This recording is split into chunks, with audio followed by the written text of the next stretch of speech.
Good morning, everyone. It's great to be here, and what a wonderful facility this is. This is my first time here, and it is just beautiful, and a very nice day to have a symposium, and it's very important to attend something like this. As Maggie said, I am a resident in Pittsburgh, and it's nice to be here this morning to tell my story. I am the Senior VP at S&T Bank. I'm also a proud mother of 3 awesome boys. I have 2 in high school and 1 in elementary. And I'm also a board member of a couple of great nonprofit organizations in the city. And so I try to get involved with the community when I can. I also love to travel, and I spend time with my family. I do have a pretty big family, and I'm the best friend to a group of people that when we get together, we think we can conquer the world, and we laugh until our stomachs hurt. I'm an avid skier. I exercise regularly. I'm one of those crazy spin class fitness person, and I know there's a couple women here that join me every week. I'm also a heart survivor of a very rare and fatal heart condition. It's been almost 3 years now since I woke up one morning early to get an early workout in before heading into work. I had a busy day ahead of me, so I knew I'd be working late into the evening. And about 10 minutes into my workout, I began to experience severe pain across my entire chest. I thought I pulled a muscle. I tried to stretch my arms, try to walk it off, and I began to have difficulty breathing. And so I thought, well, maybe let me step outside and get some air. My friend was there, and he found me slumped over on my front porch. He brought me in, and again, I'm saying, I must have just pulled my muscle. I was trying to stretch, I was trying to walk, and I thought, if I just lay down for a minute, I think I'll be okay. I started to walk towards my couch, and I collapsed. They called 911, and I was taken to the emergency room here at Pasadena Hospital, and shortly after was rushed into surgery. I was diagnosed with what's called Spontaneous Coronary Artery Dissection, otherwise known as SCAD. It's a very rare condition with a very high fatality rate, with 80% of the cases happening in young women. I had torn my LAD approximately 2.5 inches. When it began to tear, my inner lining of my artery folded in. Instead of like a banana where it folds out, it folded in, which caused the blockage of blood flow as it began to shred. It was repaired through heart surgery. And late that night, after going through surgery, after my family went home, after my friends stopped calling, stopped texting, I was alone. It felt like a bad dream. I thought, why me? Why now? I have too much to do. And at age 41, I never thought I'd be in a hospital for something with my heart. I heard a tap at the door, and I was so surprised. It was probably about midnight.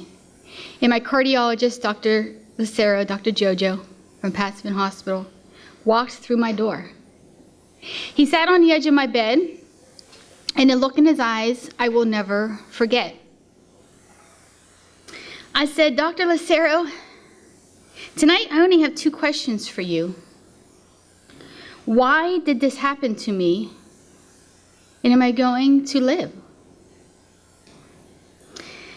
He said, Amy, well, I have some good news for you and I have some bad news. And I thought to myself as I looked around, I probably had about 4 different machines hooked up to me to make sure I stayed alive.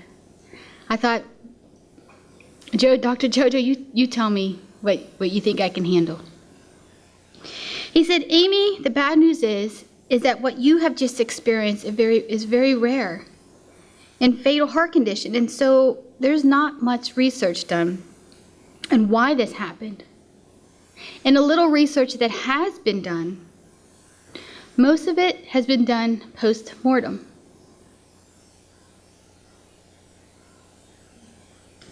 He said, Amy, the good news is that you are alive. You survived. You are going to be okay, and you can do this. You know, when he left my room that night, and I was alone again, now I was scared. I wasn't sure if I could do it. Shortly after, there was another tap on my door, and I thought it was my guardian angel. It was my brother Jeff, who drove 17 hours straight to be by my side when he heard what had happened and that I survived. And he said, Amy, not only can you do this, you have to do this.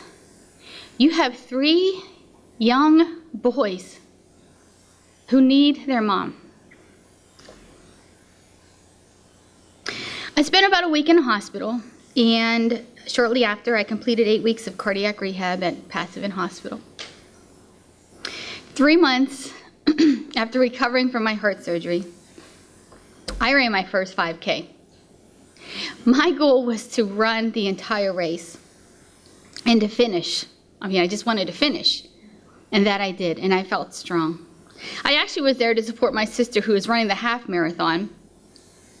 But what she said, what I did that day was more inspiring than any race that she's ever completed or ever competed.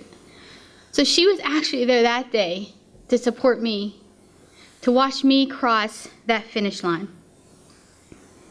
I did it to prove to myself that I can do it, that I could go back to living a healthy lifestyle with making some small changes.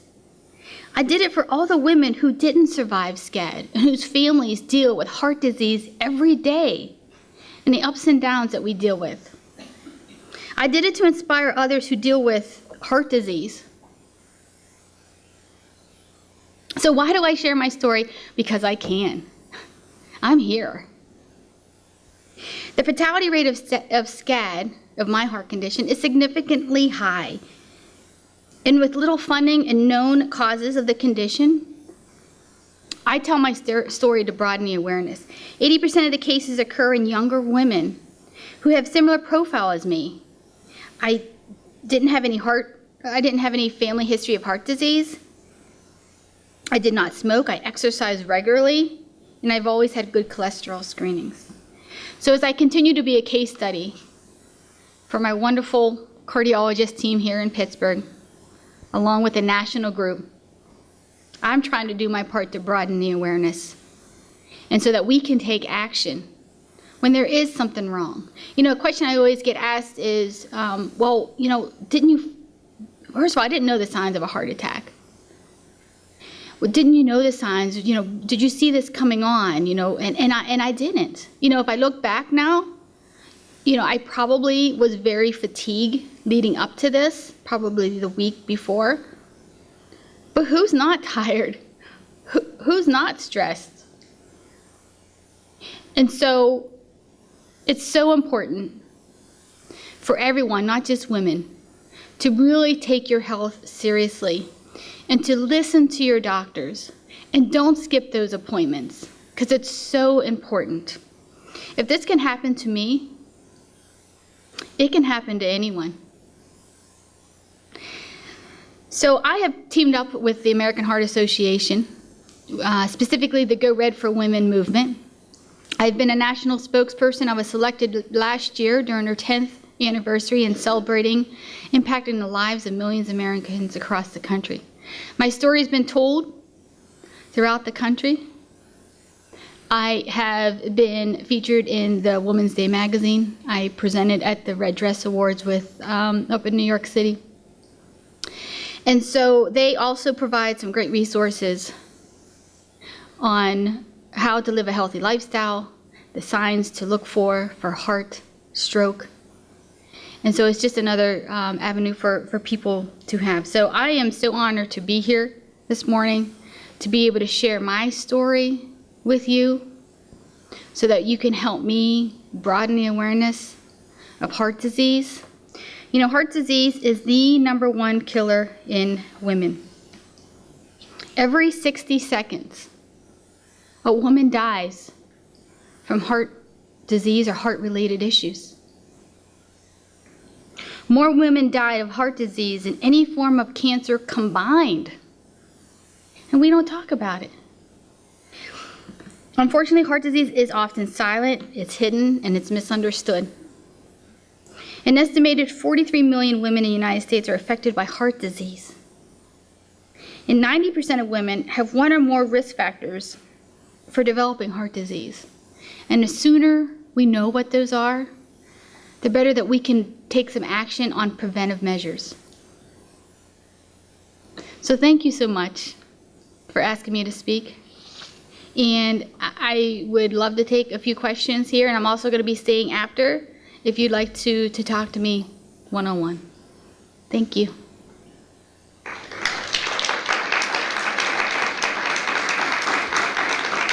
Any questions? What did they do to repair your heart? They repaired it with 3 stents. And so I was alert for most of the surgery. And Dr. Jojo repaired it with 3 stents. Yes, I'm sorry, there's a microphone, so if we can just wait until the microphone gets there. Thank you, so everyone can hear the question. What are the possibilities or chances of this occurring again, like with cancer? Reoccurrence I'm talking about. Yeah, the reoccurrence of what I experience, again, I'm not sure what the percentage is, but it does occur. In fact, I belong to a couple of the research groups that are recognized across the country, and there is a percentage of women that it has happened again. And so, there's not a day that I don't think about my heart day, and it's going to be actually 3 years. And so for each year that I can go without experiencing another SCAD situation, my chances of surviving another one is that much more greater because of the research that's done. So it can happen again to me. But, I don't know the statistics as far as the percentage of that. Yes. It does. It does. But the majority of the cases, the research has indicated that it does happen mostly in younger women. And when I say younger women, I saw some information, and the average age was between 35 to 45. I have a couple of women that I connect to online, and their ages, one was 29 when it happened, the other one was 31. Yes. Anyone that's had a cardiac event who experiences anxiety, almost like post-traumatic stress, what did you do to get over that? Yeah, and I think that we don't talk about that. A couple things that I did. First of all, I had a great support system around me, and I received a lot of support from my cardiologist and the team at the Pasadena Hospital. I remember the first day that I walked into my cardiac rehab, and Darlene was there. I don't know if Darlene is here. I think she's in the room there. She wanted me to just walk on the treadmill my first day, and I just started crying because I think, probably physically I could do it, but emotionally and mentally, I was not there. And I think, a lot of people that go through any type of situation with a heart or surgery, or even, in any forms of even cancer, it's just an emotional roller coaster. But I have connected to survivors, and there's not many of us across the country, through an online support group that's really helped. And we've tried to support each other, as far as some of the research that and what their doctors are saying, and we kind of share that information. So another thing too is I wanted to try to get back to somewhat of the same lifestyle that I had before. I'm a busy mom. I have 3 kids, and I needed to show them as well that I was okay, that I could go back to doing the same activities that we did before. So, I think that's something that if anyone has gone through a situation where it was life-threatening, I think there's always an emotional piece to it. And so my advice would be to, don't hesitate to seek help. Don't hesitate to find those who have experienced the same thing that you've gone through, because it really has helped me. Any other questions? Okay, maybe one more question. Now I'm going to stay after if anyone would like to talk to me or have other questions. Yes.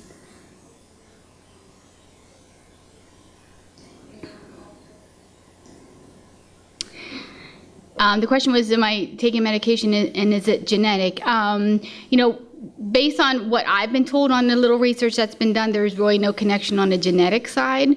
As far as the medications that I'm taking, I've pretty much weaned off a lot of the medication. I'm not on any blood thinners anymore. I was before. I take a low-dose aspirin. I take medication for high blood pressure. I didn't have high blood pressure at the time, but Dr. Jojo really wants to monitor my blood pressure because also at the same time I was experiencing heart spasms. And so one of the ways to help treat that is through blood pressure medicine. So I do take that. Yeah. Okay. Are certain races more susceptible? I can't answer that question. I don't know. I don't know. But that's been, a question that I've asked. Okay, thank you so much. And again, I'll be here after if you'd like to talk. Thank you.